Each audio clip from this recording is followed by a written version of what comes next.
I'm Alexander Hefner, your host on The Open Mind.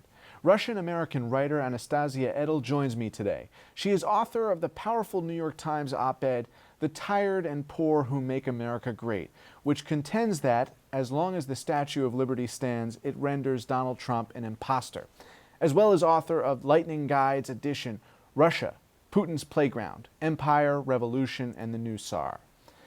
Like many things in Russian history, privatization was started with good intentions.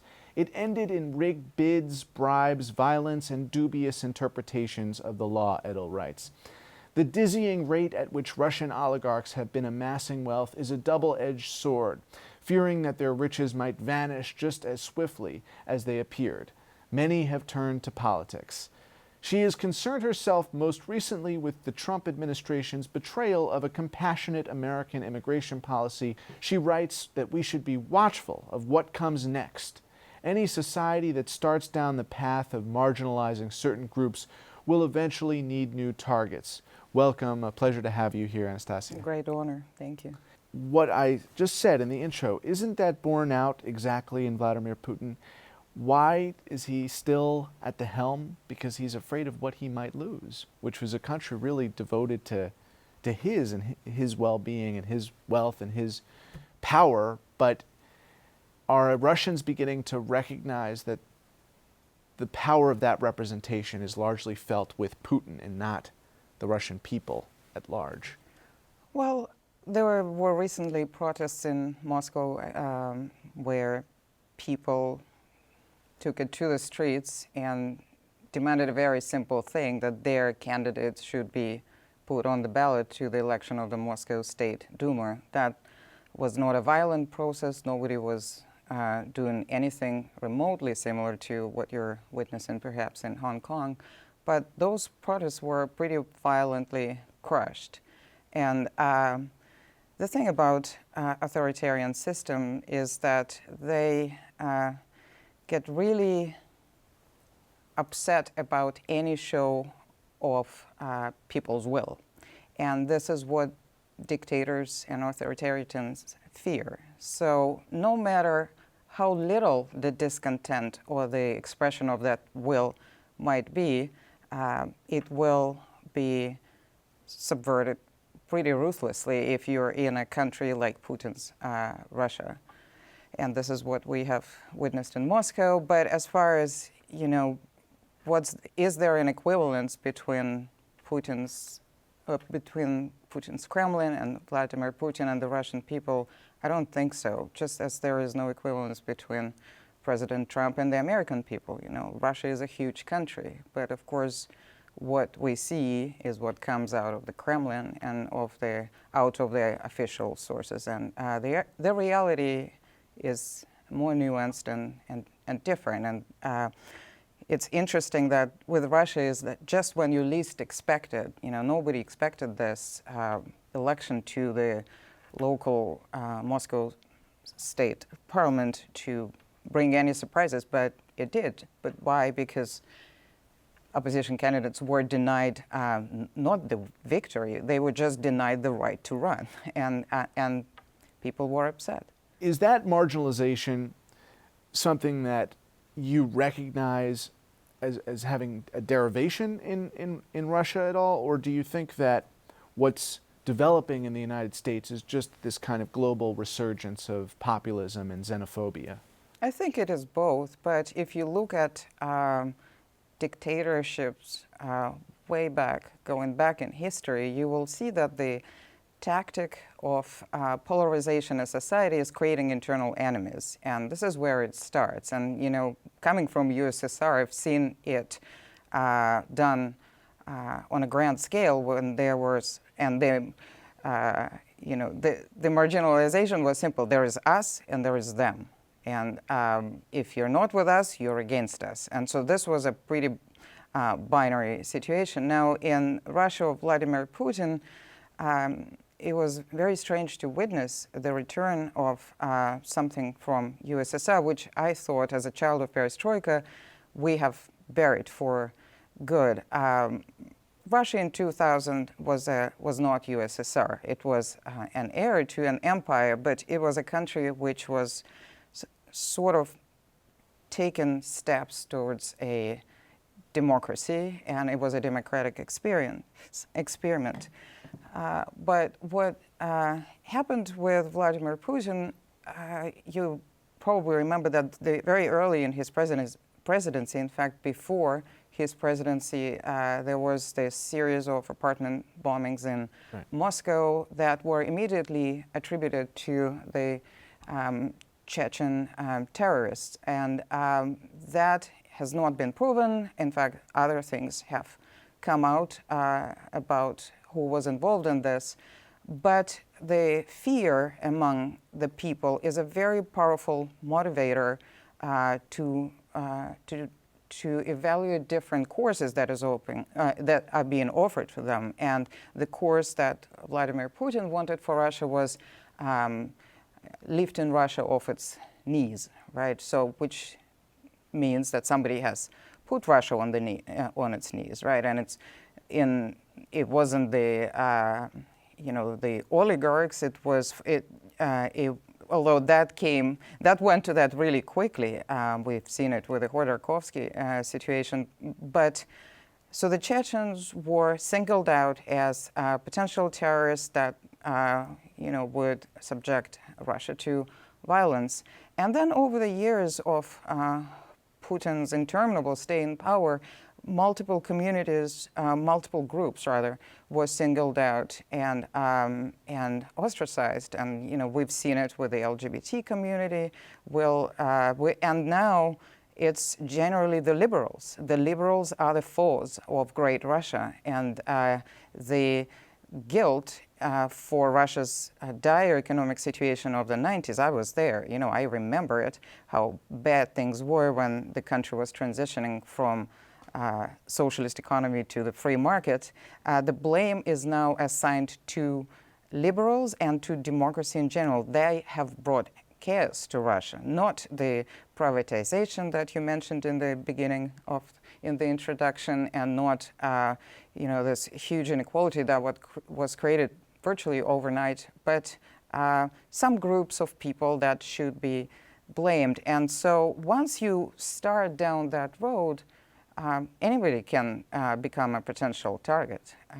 I think what you said about how our people are not synonymous with our political leaders is so salient, and especially true with the American and Russian examples today. What I see with America is that we are trending towards authoritarianism. There is obviously a big democracy is no longer what used to be an American identity. A forepost of world democracy is no longer a criteria. I hear about some studies that are done that we don't have to live in a democracy. Autocracy is fine, but it's not fine for many reasons, which we can talk about. But so I see that there is a trend from a country where everybody is equal and where decisions are made democratically, trending towards authoritarian power. And that is very alarming because, yes, what comes with it can be crony capitalism and whatnot. But I think my hope is that America is not as far on that road as Russia has come in 20 years, even more if you count the beginning of privatization and creating the first wave of oligarchs in the early 90s.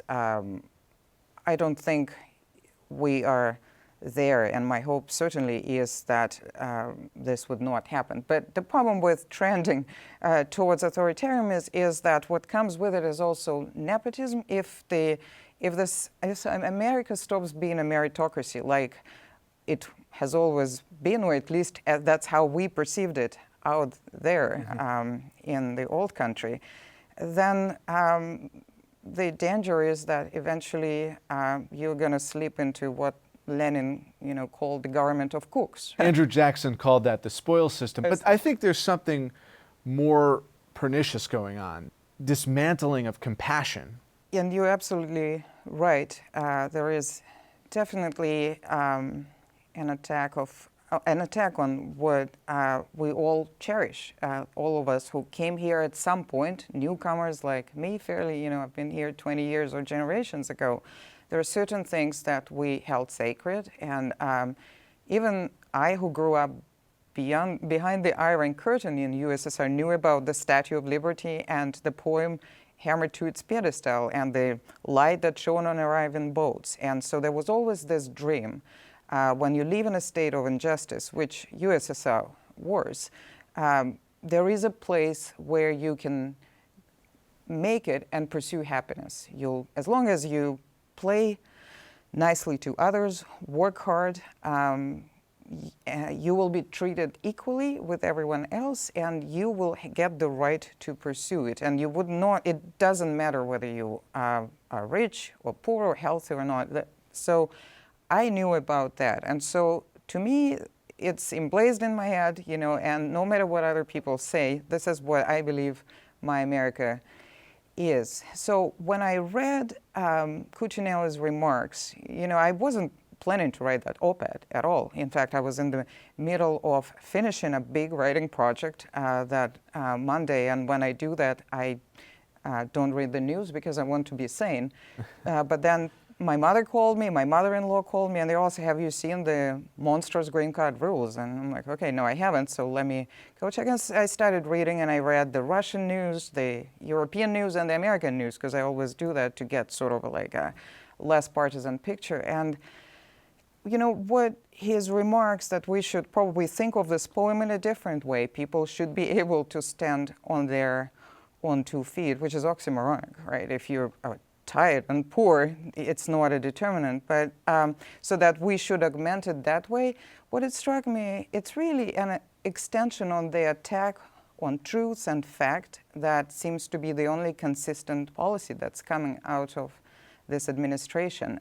It's now extended to America's most enduring symbol, but it is there. We can see it with our own eyes, and it proclaims that America will treat you equally. It actually wants the tired and the poor to come and give them shelter. And so we are a nation of immigrants. That's a nickname that America has around the world, a nation of immigrants. But now what we're witnessing, other than a historical revision of a grand proportion, which I normally associate with a country like Russia that cannot stop rewriting its own past, is this strange dynamic when a country of immigrants is at war with immigrants, which if you extend logically, it's a country at war with itself. And that is, it still blows my mind that we're talking about America and not some other place, but it is what it is. Is it possible we are getting more xenophobic and the Russian people are actually democratizing? Think about it this way. I mean, here in the United States, you can still go on the street and protest and do whatever you want. Most people just, like on Facebook and do that sort of. It's still a very early stage, but there was Women March. There were certain street actions that would give people the right to vote. In Russia, these people are getting real prison terms. They are all people who were not protest even leaders. They were opposition candidates who wanted to get on the ballot. There's no First Amendment. I mean, there's really no freedom of assembly. I've witnessed it every way. I grew up when USSR was still standing, and perestroika happened when I was 15, 16, 17. So it kind of formed me, and you witnessed this incredible revival and awakening of a nation's consciousness. It was truly tremendous, and you realize that Russians by definition are not prone to totalitarianism. They were forced into it, but then all of that fell apart, and we emerged as a very different nation. And we took some good. I believe that there were certain good things in the USSR, at least an attempt at good things, like internationalism, for instance. We were, in the vein of proletarians of all countries unite.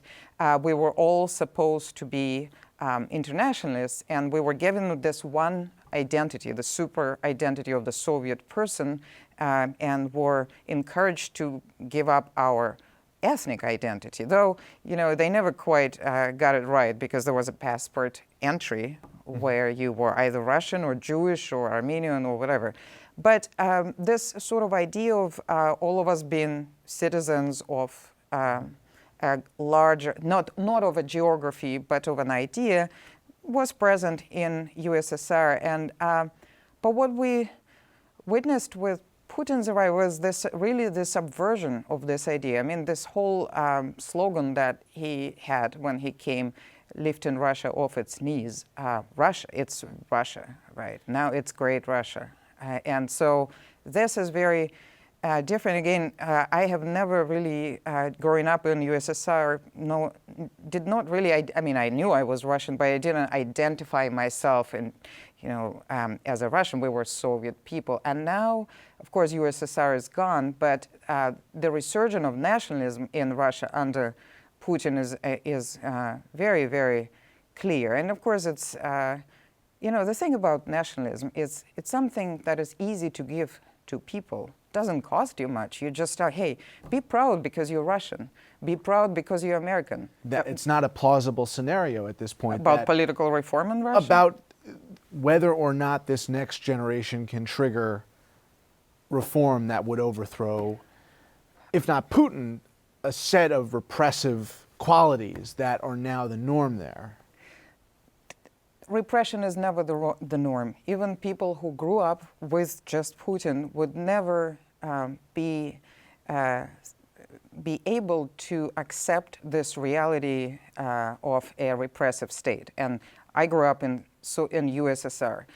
What happens to you is that you think it's endless. Like when USSR collapsed, it was a shock for everyone, including ourselves, because literally 5 years ago, it seemed like that it would never end. But you never get used to it. You never get used to repression, to injustice, and it simmers. So at some point, it boils over. But I think in Russia, change always comes from the top.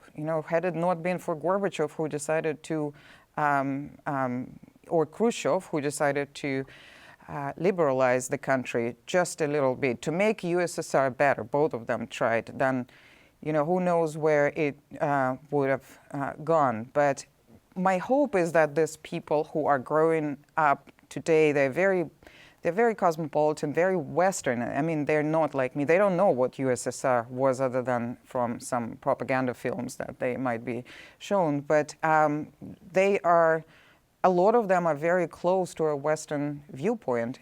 But that of course is the question: what is the Western viewpoint? Right. What is right, it? Exactly. What is the West? Because that used to be a When you say it constant. always comes from the top or from economic circumstance that embroil the top, that means that, as with Trump's reelection in some people's observations, it is economic catalysts that are going to trigger reform, because it's not going to come from Putin stepping aside honorably, right? And that's what Amy Knight said on this air, which is, what does he have to lose? Everything. I mean, if a new regime comes to power to expose criminality, malfeasance, crony, capitalism, corruption. In effect, there is the endless vision of him as head of state for life. Of course, Trump would like to actualize that here. And he makes statements that are, in effect, him fantasizing about having powers that he doesn't have because of that sacred constitution here. How can we try to avert what might be a further exacerbation of that kind of rhetoric? I think we just have to call it out and stand up to it, because this rhetoric doesn't show any signs of slowing down. There is a tactic of raising up the society's temperature. That's how it's a translation from Russian. But you throw out this extraordinary statements, and people get all worked up. And it doesn't matter, it could be purchase of Denmark, of Greenland, or it could be anything. This drives us to react in certain way. People are jittery, and I think that's what this administration is really good at, is raising our collective fever. And we should remember that this is a tactic, right? And try in as much as possible not participate in that. But also, I think it is important to understand what you just said, that the majority doesn't think this way. But it's never the majority. I mean, look at radicals that seized power in Russia in 1917. Was Lenin the majority? What, the Bolsheviks nobody heard of them, months before the revolution, and they hijacked the entire country and held it hostage for over 70 years. But it is important to have this discourse as a civilized discourse. And one of the things I've done before I, wrote my op-ed, I was reading the news at the time, and I always go and I read the comments, and that particular news article about the new rules generated like 2,500 comments. So I was clicking through them and seeing what are the arguments for and against, and very clearly you see that the majority, and maybe Times readership is biased, right, but the majority of the people were appalled, and there were certain arguments against, certain arguments like, oh, well, we should take care of our own people first, and then kind of extend the welcome to immigrants. We are our own people. But right. We are our own people. These are legal immigrants. I've right. seen them coming to this country and every now and at times ending up needing public assistance, but that's not because they're freeloaders or you don't want to get public assistance. I think also the problem is that is the majority viewpoint, and it's not embodied in the political identity that is going to elevate it. And that's going to kind of reimagine America for today with that discourse. I mean, poets don't have the same cachet that they once did, but we need poetry in our politics again. I mean, not a Twitter dumpster fire. I agree. And part of that poetry is acknowledging that when we take in the dispossessed, have a fair expectation that they are going to reciprocally honor the dignity of our country, our history, our language. And I know that is what, I think that's what needs to be articulated, is that we honor the dignity of every immigrant, of every color, of every income bracket, of every language, and that they in turn acknowledge our dignity and want to advance our dignity as a country. And no one is giving voice to that right now. Well, it is to the extent that nationalism is demonized, it is a way of framing pride and patriotism that is generous to we the people of immigrants and we the people of all these generations.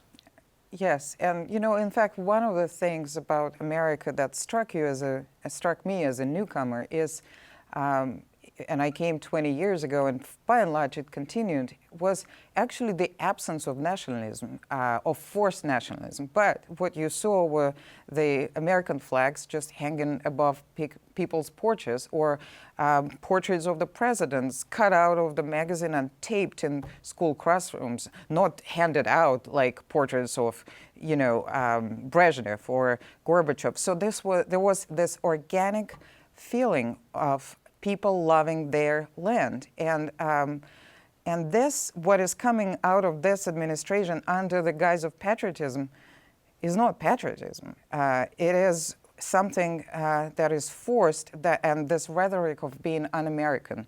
Now it is used to single out people whose point of view you don't like, and you just throw a label, say, oh, that's un-American to say that. I have never heard the word un-American until recently.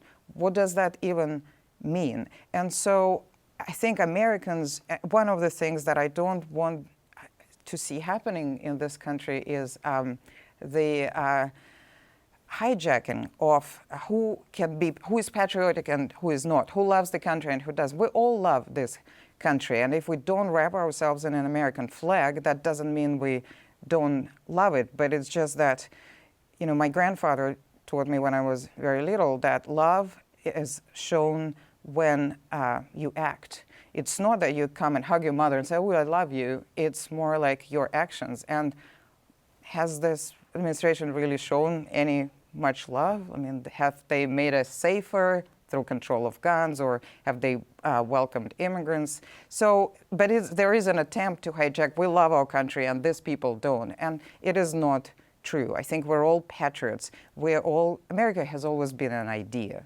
right? It's not a place, it's an idea that everybody who comes here can pursue happiness, be treated fairly, and play nicely and contribute to our shiny city on the hill. On that note, Anastasia, thank you for being here today. Okay, thank you. It's a pleasure. And thanks to you in the audience. I hope you join us again next time for a thoughtful excursion into the world of ideas. Until then, keep an open mind. Please visit the Open Mind website at 13.org/openmind to view this program online or to access other interviews. And do check us out on Twitter and Facebook at Open Mind TV for updates on future programming.